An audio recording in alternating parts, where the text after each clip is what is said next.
to join too. Dun, dun, dun. It's weird that it has that lag. Where are you from originally, by the way? Originally Virginia, but I spent most of my youth growing up in Connecticut in the Northeast, Okay. and then spent almost 20 years in LA, producing, executive producing, show running, things like that. Um, and then we launched BeLive out of Michigan 5 years ago, and now we just moved the studio here to Bozeman. So now we are officially in Bozeman, and we're not going anywhere anytime soon. I'm done moving. I hear you, buddy. Well, look, Zach, welcome to the Storytelling Lab, my friend. I appreciate it. Thanks for having me. It's good to connect. Yeah, I'm very excited to connect because the first correspondence that we had, I learned very quickly about your affinity for rivers and storytelling. And I was like, by God, am I looking in the mirror in this email? I grew up on a river in Eastern North Carolina, big river, and have done a lot of work in that space as well, documentaries for nonprofits and working with river keepers and stuff. But I'm already like a fan of that type of work, right? Tell me though, let's go back. It's very easy for me to track mine. I grew up on that river. Where did that affinity, begin? Yeah, so thanks. Yeah, look, I mean, the interesting thing about it is that the rivers connect all of us. There's a statistic that we throw out a lot, that we lean on a lot at Rivers of Life, and it is that 90% of the human population lives within 6 miles of a river, right? Within walking distance of a river. And it goes something like 80% live within 3 miles of a river. So everybody is connected to a river, on a global scale.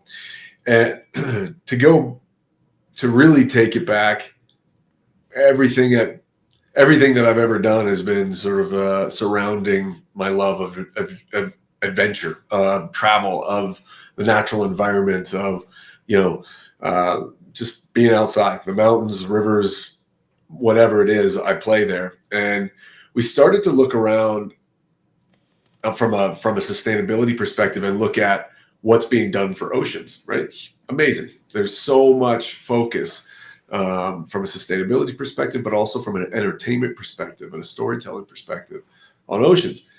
And we started to look at rivers and realize how vital they are when you start to really peel back the layers and you look at how vital rivers are to life on this planet. And nobody's talking about it in the same way. So we really are trying to do for rivers what has been done for oceans, and that's well deserved for oceans. They are, an incredibly important ecosystem to the planet too. But rivers are so vital in so many ways, and we just decided we wanted to lean in and use our expertise as storytellers to kind of lend a voice. Who would you say instilled that love of the outdoors and waterways in you when you were young? That's a great question. I grew up on the water, so on the East Coast, so oceans and the sounds, sailing and water sports, fishing was instilled in me early on. Just that the community, my family, but rivers didn't really come into play until my early teens, late teens rather, in college. So one of my degrees, I have a degree in archaeology and I have a degree in environmental studies. And so when I started to get into the environmental studies component of it, the Rachel Carsons of the world, the John Muirs of the world, the Edward Abbeys of the world, really started to inspire me to think about, our life on this planet as humans and our impact. And I went to school on the St. Lawrence River, and so it just became a part of my daily life. Then it's always been something that has just stuck in the back of my mind and has taken over my interests as a hobbyist, right? So rock climbing and skiing and mountain biking and hiking and camping and all the things. Rivers are such a big part of all of those activities. Fishing, of course. I love that line that you said about the rivers connect all of us. I mean, that struck a chord with me already. And bear with me through this cheesy segue. But stories also connect us all, right? Am I right, Zach? Absolutely. No, Absolutely. I mean, honestly, I was just thinking about that. Like, you always hear about the campfire, right? And the stories that, but we also built these communities, these tribes, these around waterways as well. So they really do go hand in hand. It's not just a cheesy segue. I digress. When did that aspect of your life, of your set of interests start to really grow? When did, because if you went to school for archaeology, when did Yeah. you start to So, notice, like, yeah, go, well, it's an interesting story. So, isn't it uh, always? and I suppose it is, right? That's the point of it all. So, I mean, I've always been fascinated with, with film and television, but it was not anything that took my attention, or until again I was in college. So, as part of my degrees, I spent a year living in Kenya and Tanzania on a broad program, and I was studying archaeology. I was studying wildlife management and environmental, the environmental studies component. And as part of it, I was living all over these countries with various communities, farming communities, hunter gatherer tribes, studying with local universities there. And as part of that, I had an opportunity to study some wildlife, elephants in particular, in the northern part of Kenya. And while I was there, I was introduced to a crew from National Geographic. So this was back in the late '90s, and I got to show them around, this park, and show them the herd that I had been tracking, and spent about a week with them, and it just changed the course of my life because I started to talk to them, realize what they do for a living, how they do it, the experiences, the adventures, and I said, that's what I want to do. And I, I was 20 years old, something like that. And so I ended up finishing my degrees, and then there's more to it, but I ended up not going down the path that I thought I was going to go down, and ended up picking up the mantle, trying to figure out how to do it, ultimately what I do now.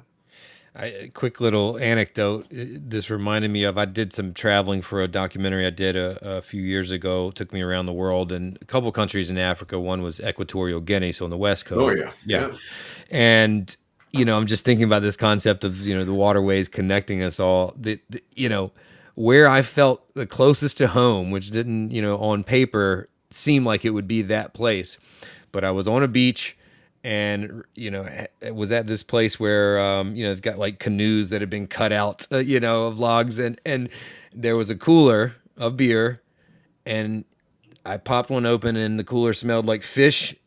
While I'm drinking the beer, I'm like, my God, if that's Eastern North Carolina for me. So it's, I literally in that moment, I'm like, this is actually, I've traveled, maybe 13 or 15 countries for that project. And I'm like, I felt more at home here than any of the other places where my quote unquote people might have come from because of fish and beer. So, Those moments, draw you right back, right? And so some of the most amazing experiences I've had in my life are because of storytelling, right? Because of like the direction that my life took, and it started back then. But yeah, you'll be in these super remote parts of the world, and a sight, a sound, a smell will bring you right back to the things that inspired you to do that type of travel in the first place, right? Right.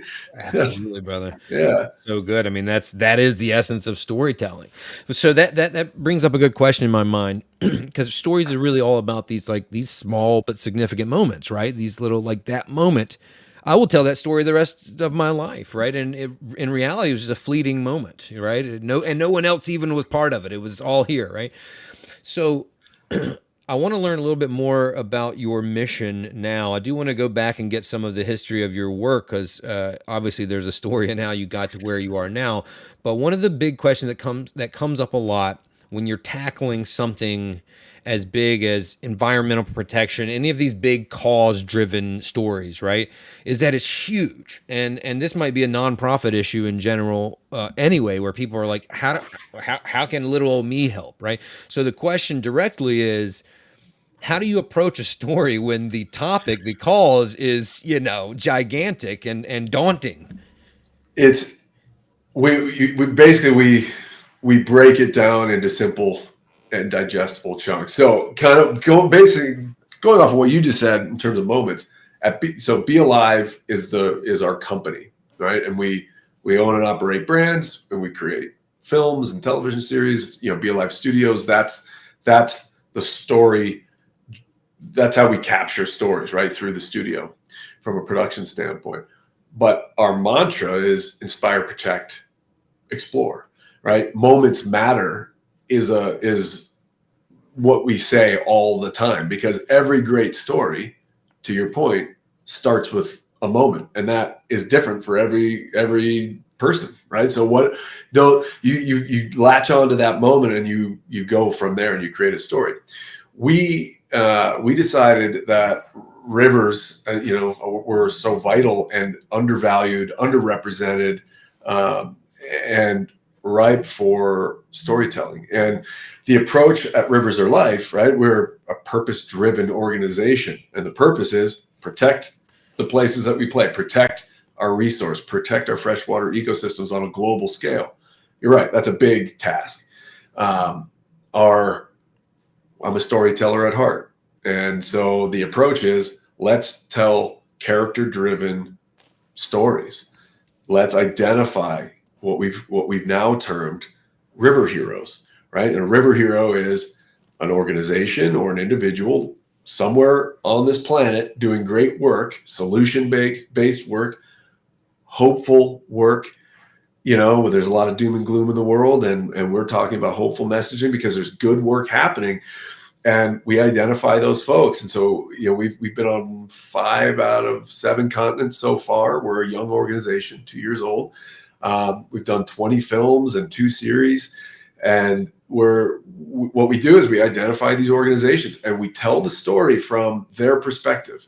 It's not a documentary all about education. It is ultimately, right? We want to inspire, we want to educate, but we want to entertain as well, because we want the viewer to say, what would I do if I were in that position? What can I do? How can I change my behavior, even on a small scale, to have it, to take part in the greater collective impact? I don't know if that answers your question. Yeah, no, it was perfect. It was perfect.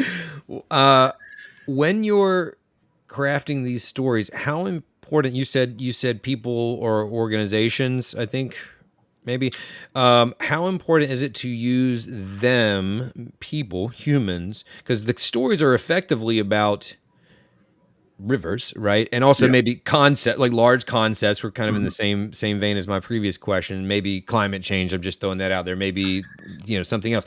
How important is it to tell those stories through the lens or through the eyes of these characters, these actual people? So to me, it's important because it's the window into the world that they live every day, right? So for instance, we did a great story. We've done several here in the U.S. We've done 3 in Africa, several in South America, Europe, a handful there, and so ultimately it starts with an organization dedicated to a specific river in their region. So, we worked with, we work with these organizations, and we look at the work that they're doing. So whether it's a cleanup, or it's, looking at the decimated clam population on the Indian River in Florida, and or in Ohio, an artist, professor at the University of Ohio that has worked to create art supplies, right? Paint from toxic sludge, and make it safe and usable. And it's a product that becomes, part of a circular economy, where you're taking something negative and you're creating something positive out of it. And so what we do is we look at their lives, we look at the work that they do, and we send a crew out, and they live with them for a handful of days or weeks, depending on the story. And we tell their story, but it's not just about the solution. It's not just about the statistics. It's about the life that they're living, the sacrifices that they're making for the greater good. And as a viewer, you're sitting watching and saying, that, like, you're intrigued, you're seeing amazing visuals, you're seeing someone, inspiring, saying things that are inspiring, doing things that are inspiring, and ultimately having a positive impact. Then we can take, that's how we tell the story. But then the broader efforts at Rivers of Life are then, how do we generate funding? How do we connect them with our corporate sponsors? Or LSU River Studies. Louisiana State University is our official education partner. So how do we connect a River Hero organization in a distant corner of the earth with LSU to get data or access to expertise that maybe they don't have, or value in kind resources that will help them continue the work that they're doing. So you're finding the stories, finding the rivers, and finding the people, the river heroes, which I love that term, and helping them share their story. You're not necessarily being hired by that organization, right? So No, you help. we are identifying them. We're reaching out to them, and we fund the stories. What we want to do is be a voice for them and be an aggregator of this work that's happening, right? And collect it, bring it together, and shine a light on the massive impact that's happening when these organizations are all working as in these individual silos. And now we can shine a broader light on it. And then we work with distribution partners. We can get into fast channels and we can get on all that, but trying to spread the message and highlight their stories as far and wide as possible. Yeah, I do want to stay here for a little bit. This is an interesting approach and model, and I think could benefit a lot of these organizations that very much need it. I mean, often these people are like doing it for the cause only, and it's not really making a buck, right? These are people that are really dedicated to these missions. What is it? I mean, what is your typical distribution channel? I'm sure it's per project, but how do you put these out? Yeah, so we've got our own, right? Our own socials and our own YouTube, and those are growing and doing great. But we're starting to work with, for instance, the Weather Channel here domestically, and they've got a new streaming service called Pattern, and then they have their VOD, their video on demand service, which is called Local Now. And so, we've got many of our films are already baked into their ecosystem. We're starting to work with an international distributor called Waterbear, which is dedicated to another platform, fast channel streamer dedicated to environmental storytelling. And so those are the types of places. There are others that we're in talks with to grow the reach, but Weather Channel and their ecosystem has somewhere in the neighborhood of 140 to 150 million reach. I mean, it's amazing. So we can really do a lot of good and shine, get a lot of eyeballs on the work that these organizations or individuals are doing that maybe they wouldn't have had in the first place. Absolutely, and I love it. And those channels are looking for content; they're hungry for content. So, I mean, it's a great relationship. I'm thinking this makes me think about all the nonprofits that I was brought up in documentary filmmaking, right? So that obviously leads itself to work with many nonprofits over the years, and I like to make projects and tell stories about something I care about as well, right? Obviously, I've got to feed my family, but like, if the choice is I do something that makes a difference in the world, and not, of course, I'm taking that.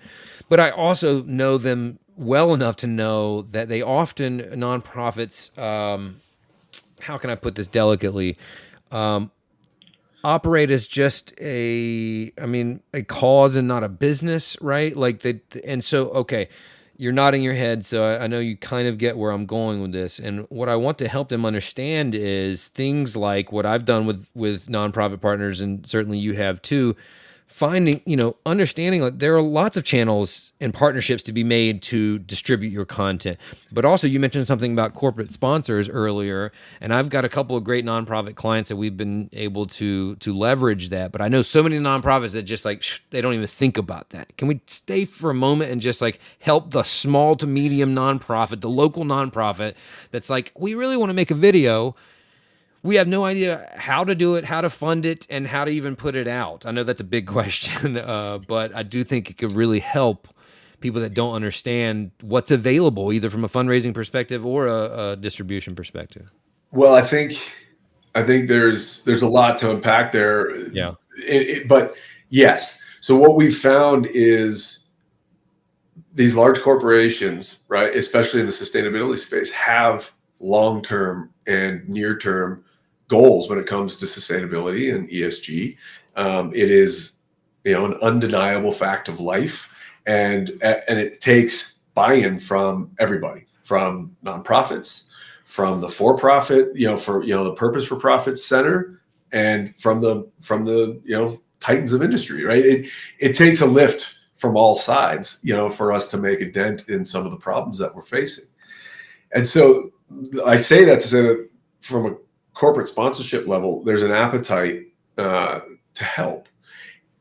But it also lends itself, what we're finding in the entertainment space, that it's changing so drastically in terms of distribution. So my career is derived from mainstream television, right? From the main networks, from the CBS's, ABC, Fox, NBC, from that era to cable, right? Discovery, National Geographic, History Channel, to now streamers, right? Netflix and Amazon and HBO Max, and it's changed so much and so quickly. And now with the rise of fast channels and sort of the slow, unfortunate death of cable, the cable sort of networks are on the decline. Advertisers, corporations are starting to pull dollar out of traditional television, and they're looking for ways to spend that money. That combined with their sustainability and their ESG goals, they now have money to say, what are we going to do with that? And it doesn't necessarily need to be branded content. It can be brand funded content, which leads me back to what your question is it is not an easy thing to just call up a major corporation and say, hey, I've got this project. But what we found is with Rivers Are Life particularly, and then at BeLive, we have other brands that we do have a similar methodology with. But with Rivers Are Life, we can be the incubator for those things. So the brands can partner with us, and then we fund the work. We fund the films. We identify the river heroes. We are now getting river heroes coming to us and saying, we're doing work in the space that you're highlighting, and we'd like to work with you. How can we work with you? And so it started, the wheels are starting to turn. Again, I don't know if I totally answered your question, but I think I, in a roundabout way, got there. It's just a conversation, babe. So we can take it anywhere you want to. What is the action you're trying to inspire or motivate with these? And I'm sure that varies as well. Yeah. I mean, again, on the Rivers Are Life side, it's everything from a viewer saying, I'm not going to run the water while I brush my teeth. I'm going to spend it one day a week and not eat meat. Or I'm going, which is, collectively, if everybody on the planet did that, there's some crazy statistic of what the positive impact would be. I'm going to ride my bike more. I'm going to carpool more. Whatever those small, individual actions are having this collective impact. But I think more so than that, we're looking at the other end of the spectrum, which is straight up policy change, and that's another factor when we're working with corporate sponsors. They have a direct line to government, to they have the funding. They are the ones that are they have budgets to change their internal behaviors to have a positive outcome. And so it's anything in between, right? And so that's just a beach cleanup where we're pulling tens of thousands of pounds of waste off the beach, to helping to inspire new technology, which is a solution-based technology, the use of, say, an underwater drone in a clam project, right? So it ticks so many boxes, and it can come from anywhere, from anyone, as long as there's positive, hopeful messaging with a solution-oriented mission. Man, it's such a great point to illustrate about how these, I mean, you hear it all the time, right? It's a little cliche, the small ripples concept, but just people. I find, heck, it's even in my own mind that often people are like, well, this won't make a difference. So what do? Nothing, right? Where it's just like you said, that small little decision of like, stop running the damn water every time you're brushing your teeth. Those do make a difference.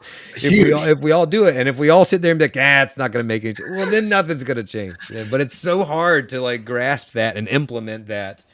But that's why we got to keep shouting it, right? It's why we got to keep shouting it. And if you look at sort of the breadth of the stories that we've told, we have told stories of, big organizations coming together, for brand new recycling, infrastructures and technologies, and it's a huge lift. But all the way on the other side of the spectrum is, a young teenage kid, working to clean up his local river because he just saw that it was in bad shape, and so just kind of picking himself up from the boot, by his bootstraps and going to do the work. And so you don't need to have a ton of corporate backing. You don't need to have new technology. You can just go look at a problem and say, something needs to be done, and I'm going to do something about it. Right. And so that's kind of the inspiration of some of what we're looking at these stories and how we identify stories and, what kind of impact they might have. How do you find your stories? Do you have a research team, or do you get leads? Both. So I have a research team, and then we have our internal team, and then we'll go out right in the entertainment world. We'll bring in contract researchers to look for specific stories for at specific times. But then we have film teams that are generating stories that'll come to us and say, we've got this great story, or the organizations themselves will approach us and say, like, this is the work we're doing, and can we can we work together? Would this be beneficial? And the answer is always. We just can't do everything. We're trying to do as many as we can, but you got to be selective to some degree. Well, yeah, it is a good problem that there are way too many stories to tell, but still a problem. I'm sure, man. Once you get that flywheel rolling, right, then you can find that. But yeah, if you just think about all the rivers that there are, I mean, just in the States, just in North Carolina, right? That's really cool. That's very, very cool. I'm curious, with your background, and which has been, I don't want to say exclusively, but mostly unscripted, right? Reality TV, people call it, but just Mm-hmm. documentary style, I prefer to say. Yeah. Unscripted. Reality's got such a connotation. Um, what are the things that, this is another big question. What are the things that you've learned through that journey in terms of production, right? And storytelling specifically, that inform the way you work in this? It's different, right? That's way commercial. That's not environmental or cause driven. What are the things that you've learned that make your job easier? And then let's take the flip side of that. Or like, what are the things that just don't work in this approach? Yeah, great question. So yes, predominantly my career has been in the non-scripted world. Right, I got my start on Survivor. That was my first show. So competition reality. Mark Burnett, one of the most prolific producers, in the history of the genre. I was very fortunate to get in with him and his company, and so I did that for several years, and then I did everything from, and that was great because that was adventure based, right? It was and I got sort of satiated by that. Then I did a bunch of things that were not, right. There was stage shows, music competition series, and invention shows and things like that, right? It was all non-scripted, lots of competition. And then I started to dovetail into the Discovery Channel world, right? The Nat Geo world, as it turns out, History Channel. And I started to focus and specialize in adventure storytelling, right? So I honed my skills on going out to the deepest, darkest corners of the planet and coming back with a story worthy of being put on, a mainstream cable or network television outlet. And so applying what I've learned from all of that to what we're doing now, because we're telling these stories in very remote regions of the planet, has been invaluable. The other thing that's been invaluable is we've over the last 20 plus years have created an incredible network of production specialists, camera operators, production managers, audio mixers, production fixers in these, regions all over the world. And so we're able to tap into that. And it, from a cost efficiency perspective, from a creative, keeping it fresh creatively, we are able to tap into that network and produce really, really compelling films. The challenges are really having to do with distribution, and short films, tough to distribute, on a mainstream perspective. But we're finding interest, right, with the Weather Channel and others that are interested in them. The changing landscape in distribution it's like what, I like to say it's like sewing together wet noodles, right? It's really really hard, and it's changing so fast. And so we do seem to be a little bit on the leading edge, and in non-exclusive relationships versus exclusive relationships when it comes to distribution are much more readily available today than they were even 2 years ago. So we're kind of riding that wave, and as we build, our foundation of content, we're able to put it in more and more places. Non-exclusive just has such a better ring to it, right?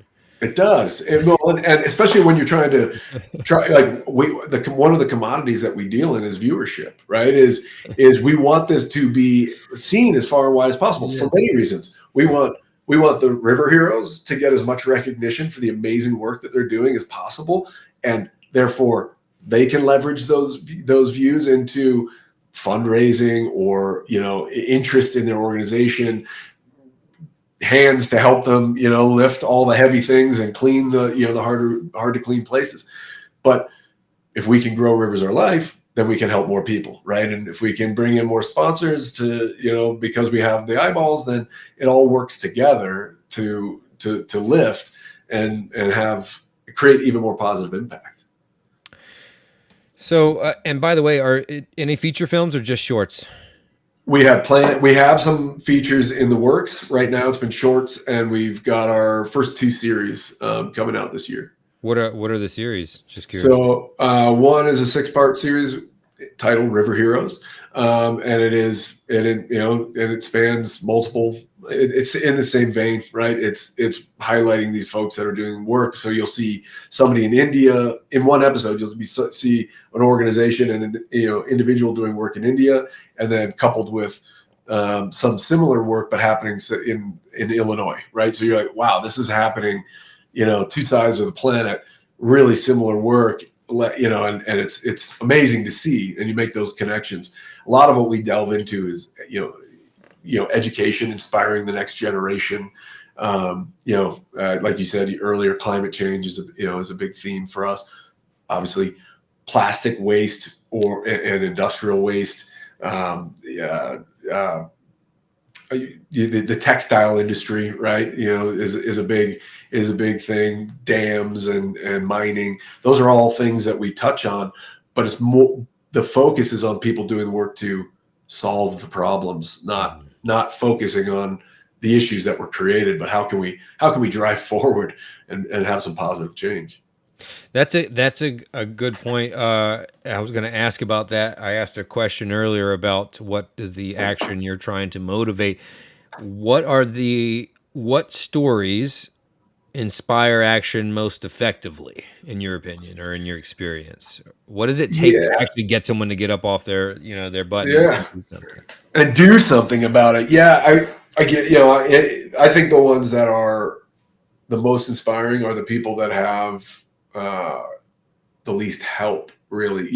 So when I say that, I mean, again, you go to Cash Daniels is a great example. He's a young man, who just saw this problem and started an organization when he was 7 years old, and and he's been doing it now. He's in his early teens, 12 or 13 years old, and he's an amazing, inspirational young man. And you think, well, if a 7-year-old, a 10-year-old, a 13-year-old is motivated to do this, what am I doing? What can I do? And that's a theme that, as a storyteller in mainstream content, I often ask myself when I'm filming something or editing something, I want to put myself in the audience's shoes, and I want them to say, what would I do if I were that person that I'm watching? Right. So if it's if it's a survival show, it's like, I want the audience saying to themselves, oh, I would light the fire this way, or I would fish that way, or I'd build my shelter this way. Well, the same holds true in sustainability storytelling. What would I do? What can I do if I were Cash Daniels? I could do X, or what can I do in my own backyard to actually, lift? The flip side of that too is then you've got the CRDC, which is that is a recycling organization out of the East Coast, and they've got a new plastics recycling technology where they can take really tough to recycle plastics, right? Sun bleached, barnacle ridden, ocean soaked plastics, and they create an eco aggregate, which is they use for a concrete additive, right? So now you have lighter weight, more waterproof, longer lasting concrete made from plastics that are hard to, almost near impossible to recycle. But to do the work that they're doing, they need help. So FedEx helped us. We had an organization called Go AK out in Alaska. They did the cleanup. They collected all the waste. FedEx shipped it across the country for this pilot program. CRDC recycled it. Dow, which is one of our sponsors, they help fund this work. The Alliance to End Plastic Waste lent their expertise. Pixera Global lent their expertise as a they were an aggregator of all these different partners that wanted to help but didn't know how. So you bring all of this together and you can make some really great impact. But again, the ones that I think that are making the most impact are the lawyer in India named Afro Shah, who gave up his law practice to devote himself to being an eco activist. To Cash Daniels is a kid that is doing the work because nobody else is, and he's seeing the problem and wants to be part of the solution. So we shame people into All right. this Yes. kid's out here doing it, Jim. Yeah, exactly. What can I be doing? But it makes you think like, oh, should I be recycling this can or just throwing it out? And if it makes you if you can just turn that switch a little bit and everybody starts to do it. Yeah, yes, it is a little bit of, what is it? That you're a good person, or a test of who you are as a person is what you do when nobody's looking.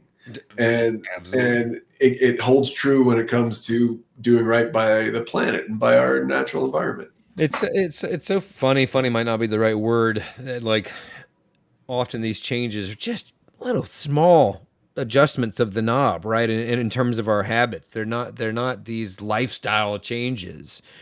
It really is just like a small thing. Like, I'm gonna ride my bike to work today, or that might be too much for some people. Like you said earlier, just cut the water off when you're brushing your teeth. It's little things, Like, but I think people as consumers are voting with their dollar, right? And they are much more. And I don't have the statistic in front of me, but statistically, as consumers in today's market, they're much more interested in buying products from a company that has similar values or values that they, as a yes. consumer, align with, and they'll spend more money. Or they will exclusively spend money with a certain brand. Like them or not, Patagonia is one of those brands, right? They have a mission and they have connected with their consumer in a way that what they stand for as a brand, somebody's saying, well, I'm willing to go spend hundreds of dollars on a jacket, a fleece, ski pants, whatever it is, because I believe in what that company stands for. And so brands then are looking at that and go, okay, what can we do? Adidas is another great, example. They're taking huge strides to change their internal processes, how they're creating their products in more sustainable ways because of that, right? It's all connected. Something, in terms of visibility, content, the different avenues and channels and platforms that we have now to consume content. We were talking about this a little bit about distribution, but also we have this complete landscape change of content creators, social media influencers, for lack of a better word, content creators. I like that better. That are seeing influence with the content they're creating, often leaning on the same tools as like, you know, fancy schmancy television producers like you, Zach. Just kidding. You know, but they are capturing attention. They're delivering messages and engaging, entertaining content. And because of that, they are creating these connections that can influence people and perhaps some people inspire change. But obviously the approach to production is different. So the question is, what can they pull from the work of people like you and implement into it if this can be for a nonprofit or for an individual?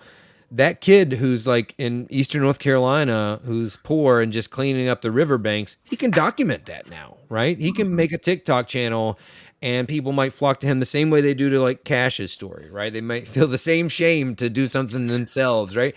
So, you know, can people make an impact and make a dent with these, I don't want to say smaller forms of media because obviously they've grown so much, but without traditional broadcast media, what can they learn from people like you to implement the same strategies to make similar differences?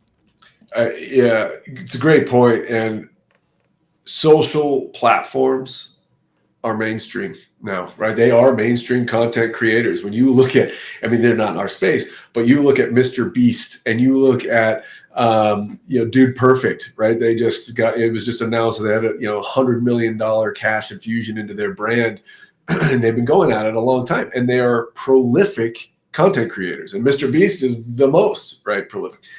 And he's got a deal with Amazon, and he's doing amazing things now in beyond just the content creation on social platforms. But YouTube's the biggest streaming service there is. It trumps everything. And so the short answer is there's so much room to do a lot with a little, and it's about resonating with an audience.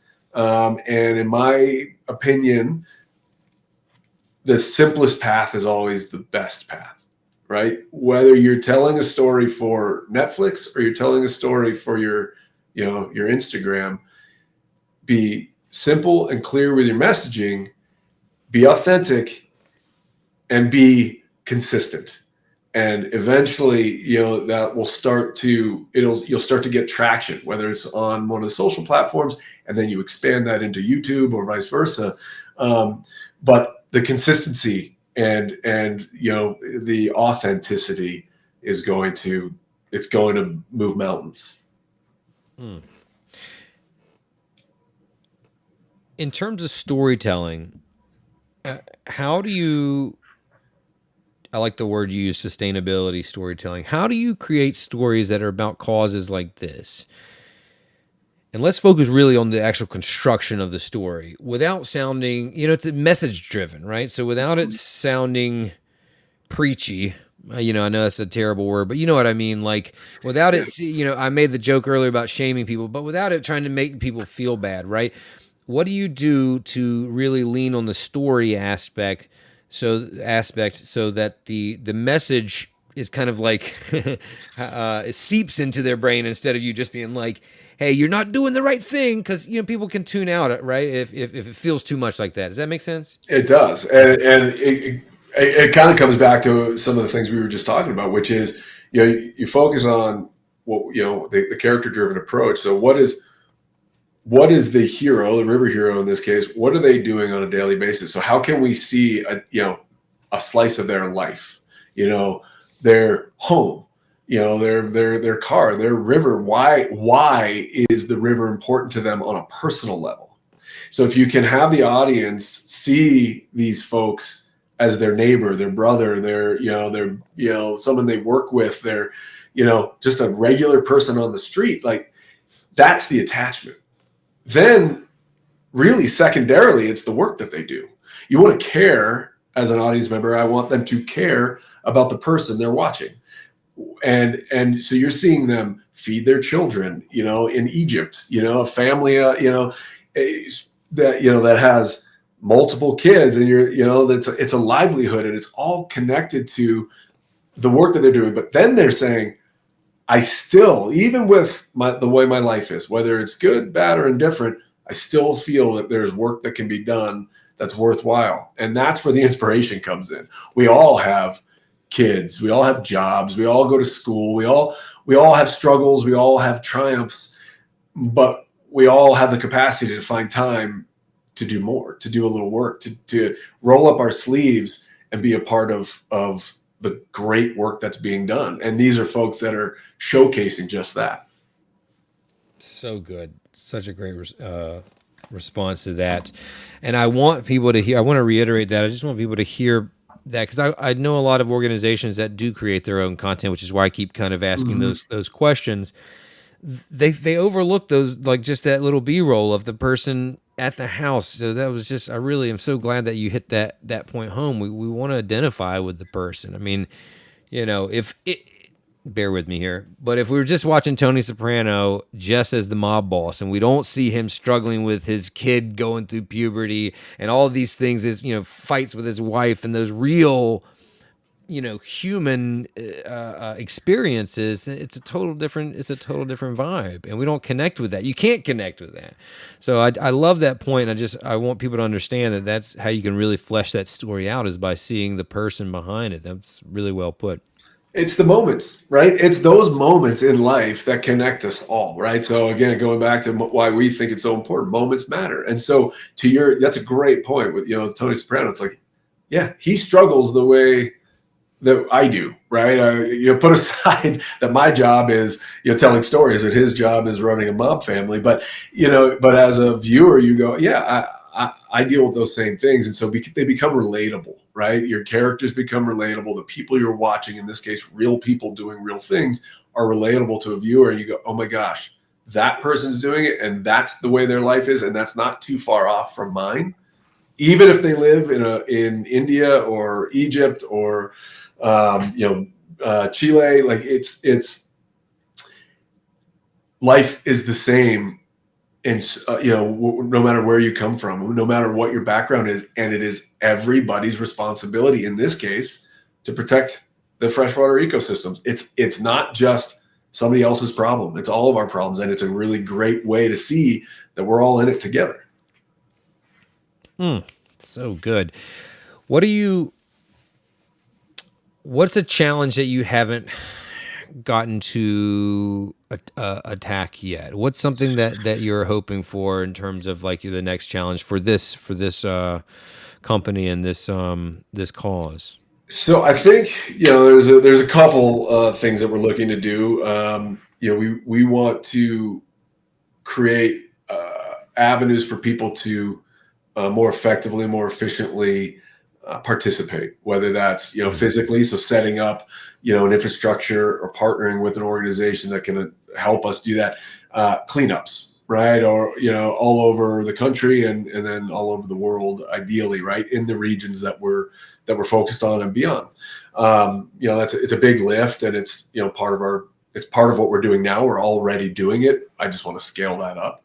um, I'd like to get the content and the stories told on a more mainstream, in a more mainstream way. So we've developed, it's sitting on a shelf, but we've developed sort of a natural history storytelling approach, sort of our planet or planet Earth style river centric series. A 6 to 8 part series, but that's tens and tens of millions of dollars over a 4-year time period. That's what it takes to produce that. But at that level, with that type of gear, to highlight these stories, to make it a worldwide event, again, so our audience is saying that maybe isn't aware of Rivers Are Life, or the work we're doing at BeLive, might then become aware of it because of this big event, and then we've already built up an audience that could be the foundation to launch something like that. So from a storytelling approach, I just want to take it as big and far and wide as possible, but we want to do it in stages and with the mission in mind, right? Always at the service of helping the people that are actually doing the work. We're just the ones trying to tell their story. I love it, man. I appreciate you being on so much. This has been great talking to you, and I fully support what you all are doing. For those listening, what can people do to help support any of these projects? I know you're finding funding and stuff like that, but like, what can we shame them into doing? Well, there's all so certainly with all the orgs that we and individuals that we've identified, you can go to riversaurelife.com or gobealive.com. Those are two places where you can find specific ways to fund. If you want to donate some funds specifically to one of these organizations, or you want to find out how you can help from in your local area. There's lots of information there, but on a personal level, pick up after yourself. Find maybe buy less items, or buy items that are more sustainably sourced. Think about the food that you're putting in your body, how it was grown, where it was grown, the clothes you're putting on your body, but really the simple things. Go, look, there are local organizations doing this work in your backyard, every single person listening to this, and they're easy to find. If you just search, do a basic Google search or web search, you'll find them, and they can always use help. They can always use a hand. They can use materials. If you've got a wagon, an old kayak, you've got, a canoe that you haven't touched in 10 years, that organization can use it 100%. So simple acts of kindness will go a long way. Perfect place to end. I love that, man. I appreciate you being on, brother. I got to get you. I'm going to try to find you some stories in Eastern North Carolina so you can come down there. A lot of waterways and inlets and creeks and sounds in the 300 miles of coast that we got. Love it. Please send them our way. We'd love to hear them, and look forward to coming back someday and connecting again. Absolutely, brother. Appreciate you, man. All right.